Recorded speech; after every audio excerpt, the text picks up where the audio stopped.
We're back with a Fox News alert. The Pentagon confirming a second Chinese spy balloon was hovering over Latin America.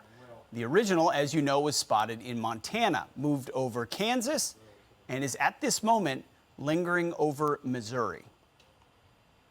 The fact is, we know that it's a surveillance balloon. We assess that it'll probably be over the United States for a few days. We have contacted the PRC. I'm not going to get into their reaction. I'd refer you to them for that. But we have clearly communicated that this balloon is violating U.S. airspace and international law, and that this is unacceptable. It's unacceptable, he says. Secretary of State Blinken postponing his China trip planned for this weekend. Joining us now is Miles Yu, Hudson Institute Fellow and former China Policy Advisor to Secretary of State Mike Pompeo. Miles, thanks for being here. Good morning, Pete. Great to see you. Great to see you, too. Is this something that happened and we didn't know about? I mean, what's the why here? Why would China be doing this? Well, first of all, you're right. I think this fits into a pattern of Chinese massive surveillance over America. I mean, for those who are in the China business, you know this is just a pattern.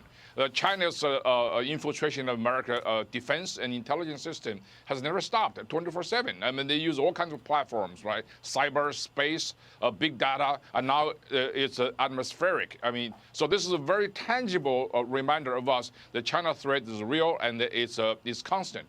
So the reason why, I mean, I think it's more to do with the timing. China, every time, this is Blinken's visit to China is a big deal for China because this will be the first time in about 4 years a Secretary of State of the United States visiting China. So traditionally, Chinese had this tactics of to use confrontation to extract cooperation.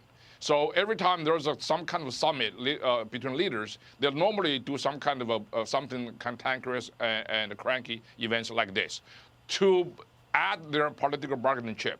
Of course, this time it backfired, and what will happen is China basically is going to look for some kind of scapegoat, like what happened in the 1990s when China's military intelligence chief meddled in the American election by supporting the Clinton and Gore campaigns, and then that guy was sacked, and then things keep repeating itself. So this is kind of fitting a well-established pattern. So if you're saying maybe it is a miscalculation by the Communist Chinese, why wouldn't we shoot it down, take it down, make sure it can't hover over our airspace as it is right now? Why are we saying it's unacceptable but doing nothing?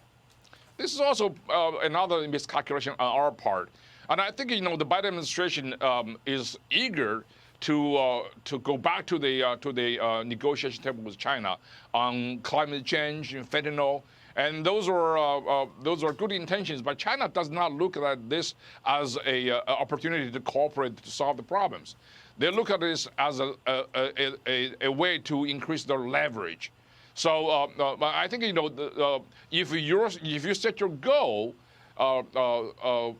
as to avoid confrontation, and then you are open for manipulation by the Chinese, so they're doing something like this. And I think the best way to handle this, I think it would have been, if China said this is the balloon out of control, they say, okay, we'll help you. We'll bring it down. The best way is to capture it, to analyze it, see if as you say, it's a weather balloon. Short of that, you should immediately shoot it down. Not because of the violation of American airspace, but most importantly, this is an ongoing operational spying activity. The mission is ongoing. You should stop the mission immediately. It's like a cop going to a criminal scene. The first thing you do is, if that criminal act is continuing, you stop the action immediately right now.